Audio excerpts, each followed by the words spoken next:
Hey guys, welcome back to EK TV, and I'm delighted to have Robert Wiecko with us, the COO of Dash. Welcome to the show. Hello, Erhan. So what brings you to Paris? Obviously Paris Blockchain Summit, but what are you hoping to achieve here? Are you speaking? What are your goals for this event? Yeah, thanks for having me. Anyways, I came to do interviews as well. Yeah, I don't blame you. Yeah. Today it's so great. I had to be here. I'm having a panel discussion tomorrow. In general, I came here to do networking. In Europe, this is me and Fernando from the Dash team who are covering, let's say, the conferences, and we try to participate every major conference in order to stay connected with people in the industry and also outside the industry.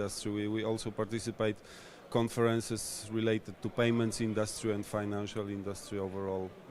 Dash is a project dedicated for payments, so this is our area of focus. Sure. So obviously, there's COO, CEO, there's lots of fancy titles. Like, what do you actually do, like, day to day as COO of Dash? Yeah, so I run as COO. I'm responsible for, let's say, running a company, development company. This is Dashcore Group. It's a Delaware corporation in Phoenix, with headquarters in Phoenix, Arizona, with almost 60 employees at the moment, or contributors rather than employees, to be correct. And I'm responsible for areas like quality assurance, project management, legal stuff around the company, customer service desk, infrastructure services, and process-related things for the company itself. So probably the most boring job on the planet, but someone has to do this. Okay, so you basically do everything. Not everything, we are software development company, so there is Bob Carroll, who is CTO, and he is, responsible for all of the developments. Yeah. Everything we deliver is under him, let's say, and develop all of the development teams. There is CEO, who is also a business development head at the moment, and he drives everything. Okay. It's Ryan Taylor, obviously, and he drives everything related to high-level company things plus business development. Fernando Gutierrez, CMO. So there are a couple of functions. Glenn is our CFO and run finances. So it's not only me. It's quite a lot of people being engaged and responsible for different areas, so Dash is becoming a successful project. Okay. I mean Dashcore Group, because within the Dash ecosystem, Dashcore Group is one of the companies, right? We are like one of the biggest companies within the ecosystem because we are responsible for the protocol development, for the product development. Yeah. However, there are multiple companies like Dash Force News, there are guys from different places around the globe, like Venezuelans, that are really, active at the moment. There are many people being engaged in ecosystem development. Sure. So I understand there was a recent announcement, I think from your founder or CEO, about a recent development on Dash, like maybe a pivot in a certain direction. Could you tell us a bit more about that? You can take that. Yeah, thanks. So, yeah, this will be a kind of big pivot, I would say. Probably during this or next month we are releasing version 0.14 of Dash protocol, and this is a huge step towards the evolution release, which I will describe a little bit later. Version 14 is big because it's introducing a concept of long-living masternode quorums and chain locks. And why it's so innovative? Because it will prevent 51% attack on the Dash network. This will be eliminated from now on forever. Couple of months ago we've heard about the attack on BCH, we've heard about the threat of attack on Dash blockchain and other, let's say, smaller blockchains. So we took this seriously, and right now introducing the chain lock concept that is preventing the 51% attack, and at the same time it is allowing chain instant transactions. So with Dash, you usually use this, right? Yeah.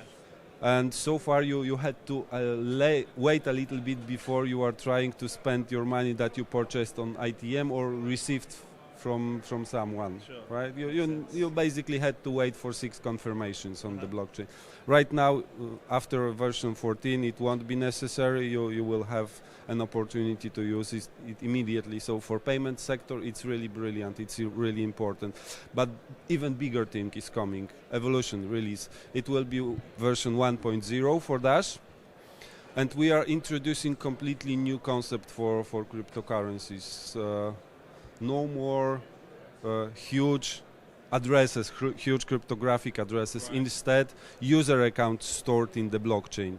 With username and password, you will have an opportunity to to create an account. And so no more public keys.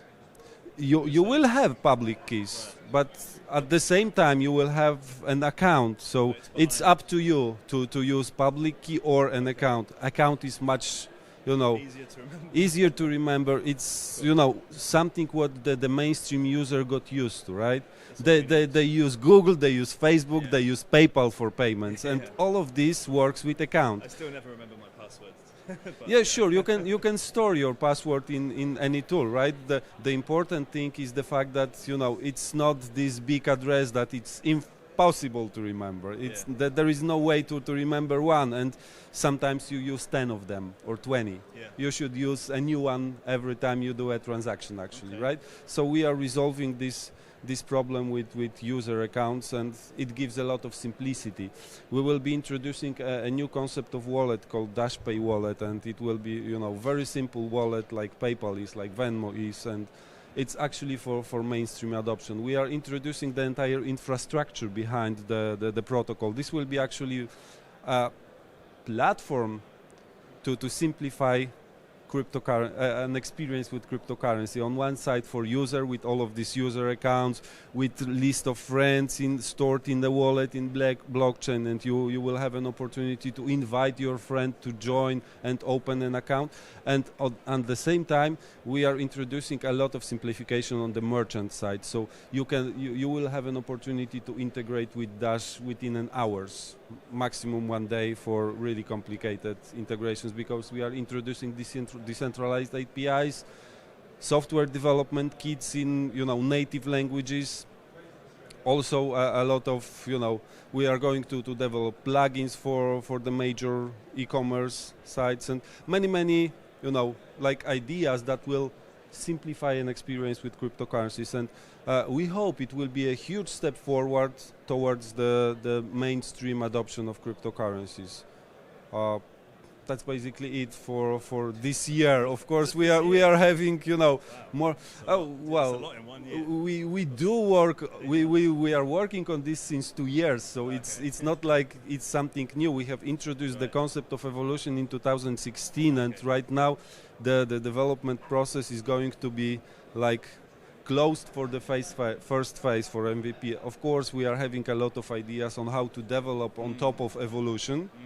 But the first step is to introduce evolution, to integrate partners, existing and new partners with evolution, and simply give our users, existing and new users, an opportunity to use it and to check whether they do like it or not, to provide feedback, etc. So exciting times are coming for Dash. For Dash holders. Okay, so I understand one of the biggest markets that we're seeing adoption of Dash is in Venezuela. Obviously, they're having a bit of trouble, economically.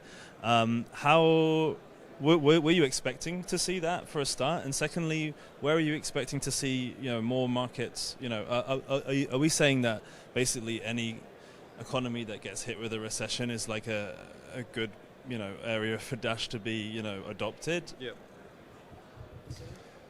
So with Venezuela. Yes, cryptocurrencies, not only Dash, but cryptocurrencies exploded over there just because, their financial system collapsed. It's not because cryptocurrencies are so great. They are, but they are not perfect, let's say, right? We did not expect Dash being so popular. The whole story began, a couple of months ago. At the end of the last year, 2017, sorry. We saw symptoms of this, right, coming, because people started to be more and more interested, but it exploded. At the beginning of the year, we were having like 500 merchants. Year 2018, we were having like about 500 merchants being integrated. At the end of the 2018, it was 4,500, something like this. So it was like exponential adoption. I guess it's over 5,000. I didn't check it since 2 weeks, and we are integrating quite a lot. Those are impressive numbers, and you know, in Venezuela in particular, people, you know, the inflation rate right now is there around 2 million%. So something unbelievable. Quite high. Understatement. Imagine a situation when you are using a credit card and you have to pay a credit card. The settlement of the credit card payment takes 3 days. With this inflation rate, you will lose like half of your income after 3 days when the payment is being settled, or even more. So nothing works there, nothing. And you cannot use cash because you need to bring a truck of cash to buy a bicycle. Yeah, so this is the problem with government. So money, it's worth currency. Their currency. It's worth less than paper they are printing on it, and people started to look for alternatives. And obviously Dash became one of the most popular alternative because of the instant send, instant payments, instant confirmation. For daily transactions, they are using Bitcoin. They do use Bitcoin Cash, Bitcoin ABC or whatever, right? However, instant confirmation is something that attracts those people the most, because you cannot wait for confirmation for 10 minutes, for 20 minutes, or something like this. If you are buying coffee, because Dash is very widely adopted in like shops, but also on the street. Let's say among street sellers. Street sellers? Yeah, sure. They are going with everything, food, fruits, small products. Yeah. They are going with QR codes being printed, and you can pay with your mobile phone. There are many videos on YouTube, on our social media channels, when you can observe how it's going there in Venezuela. Yeah. It's fascinating. They even the community there even created a huge customer support teams. They are having call centers that helping people understand on how to, install Dash on your device, on how to use it, what can you do with the wallet. There is a company called Crypto Mobile that is selling cheap mobile phones with pre-installed Dash environment and Uphold environment. So you are having a fiat on and off ramp available immediately in your phone, and they are reaching out to multiple merchants and integrating Dash on daily basis. It's amazing effort, and we can see that it's being also like continued or introduced in other countries. Colombia, for example, is another country where Dash is rising. I saw a lot of interest in Turkey when I was visiting your country. Yeah.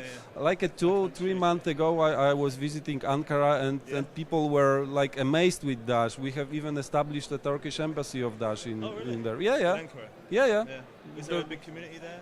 Do you have community meetups? I was quite surprised it's big. Yeah. Really? No, really great guys working there. Ukraine, another place where there is a lot of interest. So it's rising, and we can see a lot of interest in Dash. Okay, cool. Talking about the general news cycle, away from Dash for a moment, you must have seen the latest news, with Binance delisting Bitcoin SV. Mm-hmm. What's your view on that? On Binance deciding to, or an exchange deciding to delist a token? Do you think that it's the right thing to do? Do you think that somebody should have that, power? Well, Binance is a private company, so what they do, it's their own decision, right? That they will face consequences of this decision, whatever the consequences are, right? I'm not, keen to judge. It seems like, too much power, because Binance delisting the kind of decent cryptocurrency caused a kind of crash on the entire market for this cryptocurrency. But on the other side, it's a private company, and they have a right to decide what do they do with their business, right? And we, as a potential customer of Binance, it's up to us to decide whether we like it or not, whether we are going to use them or not, etc., etc. So, politics is coming, right? Sure. There was a conflict, and maybe the resolution of this conflict was not very fortunate. But it's a decision that that they can make. I respect that decision, whether I like it or not. I respect it because it also shows something for crypto communities, shows something for regulators, shows something on how our industry works, right? We'll see what will future bring. For sure, the guys from former Bitcoin Hash, right now Bitcoin SV, Bitcoin ABC, and other forks, they contributed a lot during the last years, and we need to also remember that that they brought a lot of value to the network, and not judge them by the recent couple of tweets or events, right? Yeah. Okay. That's a nice political answer there. Straight down the middle. What other blockchains are you excited about, other than Dash? Like, what other blockchains out there do you like, personally? Yeah, I do like what Ethereum is doing. These guys, introducing, blockchain technology to mainstream, something what we are aiming to do, or what we are doing as well. That they are achieving this from different angle. By the way, with Evolution we are introducing also a concept of data contract, so something similar to smart contract. The difference is that data contract will be executed on the application side, but it's how much data can that smart contract handle? Oh, a lot. Yeah. You will define it by yourself, and we are introducing a concept of Dash Drive, so a kind of decentralized storage concept connected to the Dash blockchain, when you can store this data, user data and transactional data. So it will be interesting as well. Okay. But going back to the question, Ethereum, definitely something I really do respect. Maybe it won't be popular opinion, but I also have a kind of respect for Ripple, because what they do, maybe it's not what is a kind of full idea. They do not implement the full idea of Satoshi Nakamoto. However, they do a fantastic job introducing cryptocurrencies to financial industry. I'm not a big fan of. However, I have respect to what they do, and they develop pretty decent technology, different than ours, but still okay, right? Among the others, I'm not a follower. It's difficult to keep up with all of the projects. There are simply too many of them. Yeah. I have spoken recently somewhere about IOTA with the guy from IOTA. It was they had also a great idea about the usage of their technology. It's not obviously blockchain in traditional way, but still interesting concept. But my main focus is Dash, and like 90% of my time is being consumed by Dash, and I don't watch TV. I even read news anymore, because here in 2019 it's for us it's the critical year, so yeah. Sometimes I cannot follow all of the news, and being focused on the industry as is, but on the project instead. Okay. To be honest with you, I think that's probably for the best these days. There's so much politics and stuff going on that it's a big distraction. I hate about the industry, that politics is growing. Yeah.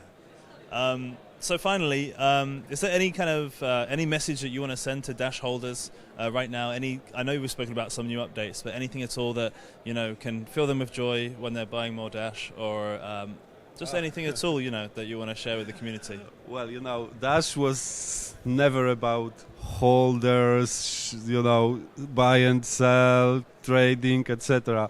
Our main focus is to develop great product to the market, and this product is hitting the market this year. Okay. So, if you are so-called investor, This will be a great year. However, what I would say, guys, please work on the adoption. The adoption is something what we really need. Not another exchange, not more trading partners and investors. Yeah. We need more merchants and we need more users. This is, how payments system works. We are payments focused network. So to be successful, another 100 big investors won't make any difference for us. Investors are coming and going. They are gaining their goals and leaving the project. What they value is the price, right? And their own gains. For us, the most important things is user adoption and merchant adoption. Yeah. So if you want to help us, please work on the adoption. We would really appreciate these efforts.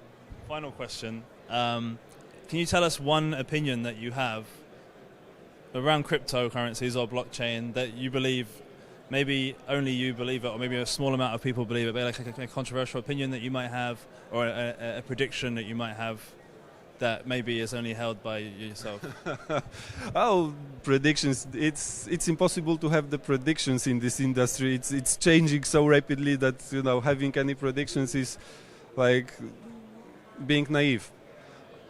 I have some hopes. I have that cryptocurrencies are being finally accepted in the mainstream, at least like mentally or whatsoever. I hope that that there will be no regulations of cryptocurrencies itself, because for me it's strange that there are attempts to regulate cryptocurrencies. It's like regulating protocols. No one regulates TCP/IP. Yeah. Why do you want to regulate cryptocurrencies? It's strange concept for me.